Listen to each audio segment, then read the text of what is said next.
చాలామందికి కాకరకాయ అంటే నచ్చదు. ఎందుకంటే చేదుగా ఉంటుంది కాబట్టి. నేను చూపించే విధంగా చేయండి, అందరికీ నచ్చుతుంది. ముందు కాకరకాయ, ఆనియన్స్ కట్ చేసి పెట్టుకోండి. అలాగే చింతపండు నానబెట్టి పెట్టుకొని ఇప్పుడు కట్ చేసుకున్న కాకరకాయ పీసెస్లో కొంచెం పసుపు, ఉప్పు వేసుకొని బాగా కలుపుకోండి.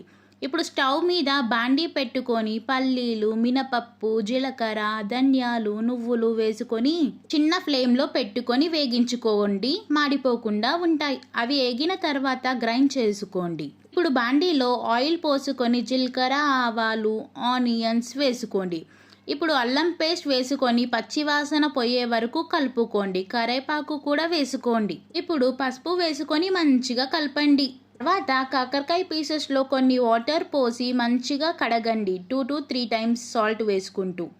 తర్వాత కాకరకాయ పీసెస్ వేసుకొని లో ఫ్లేమ్లో పెట్టండి. సాల్ట్ కూడా వేసుకోండి, ఫాస్ట్గా మగ్గుతాయి. ఇప్పుడు కారం వేసుకొని కొన్ని వాటర్ పోసుకోండి, మాడిపోకుండా ఉంటుంది. కాకరకాయ ఉడికిన తర్వాత చింతపండు రసం పోయండి. మనం గ్రైండ్ చేసుకున్న మసాలా కూడా వేసి బాగా మిక్స్ చేయండి.